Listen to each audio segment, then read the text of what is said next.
Welcome to another Chef Knives to Go quick look product review. I'm Steve Gamache, and in this edition we are looking at the Tanaka Blue No. 2 Damascus Gyuto 270mm knife. And this is the big boy of their lineup, so let's take a look at it. The core steel on this line is Aogami, our blue paper No. 2 reactive carbon steel. And the heat treat rating is around 60-61 Rockwell on there. The construction is a layered Damascus style cladding. It is an iron cladding, a soft iron, so it is reactive along over the top of that core reactive Aogami No. 2. So this is not a stainless knife. It's all reactive blade, cladding, and core. The weight on this, it's a big old knife, but it's relatively light for such a big knife. It is 233 grams or 8.2 ounces. And again, these, as I usually say, the blade lengths, the dimensions, the weight, and so on, they're going to be a little different from knife to knife because they're handmade. So this particular one has a blade length of 276, so 10.9 inches. And the overall length is about 16.5 inches for the whole knife.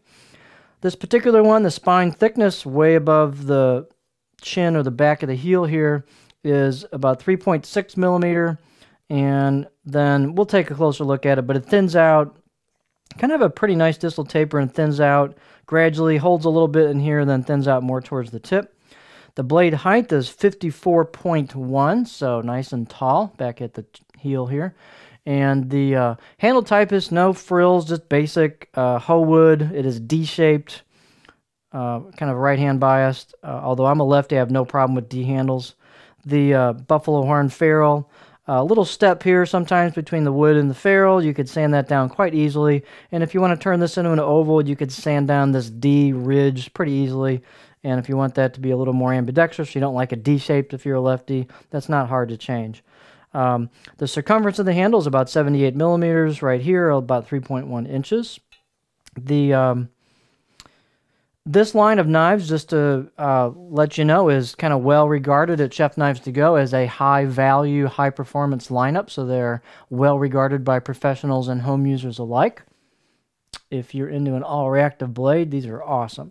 Let's take a quick look at them. The performance is great. The fit and finish is really nice for their price point. You can see deeply chiseled kanji that reflect the light. It's a cool effect as you move them around. Real nice touch on there. And you've got some embossed kanji on the other side. Here's your cladding and the layers. And you can see the core steel very easily right at the edge there. Fit and finish is nice on the blade. The spine has just enough easing to make it comfortable, as does the back of the blade or the choil into the neck or imalto. And so good fit and finish right out of the box. Sharpness, I'll give this one about a 5, maybe a 6. They'll vary.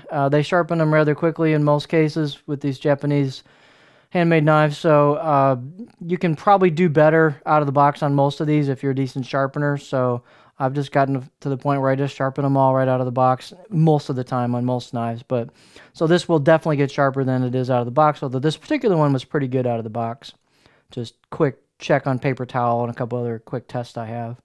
So performance on this knife is, these are nice knives with a good balance of some thickness at the spine for some blade stiffness, and yet you've got a good, pretty thin tip on these for a good compromise of performance, as well as I said, some blade stiffness. So balance point on this, it's going to be a little forward because it's a lightweight handle and it's a 270, of course, but balance point is about right there in this particular knife, so it is in front of a pinch grip, and it's a 270. It's going to be blade heavy on a wah handle style knife, which gives you some good mass to work with during cutting procedures. So let's take a look at it on our cutting board.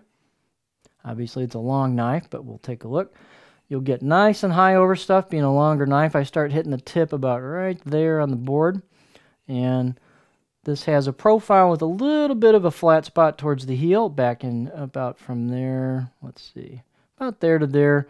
It's a touch of back belly here, not much, but it stops pretty well, pretty much just stops right back here to a bit of a flat spot, and then you've got a gentle belly or curve towards the tip. This one has a fair amount of belly towards the tip, as you can see that. I wouldn't say it's got a ton of flat, but it's got some, partly due to the 270 nature of the blade.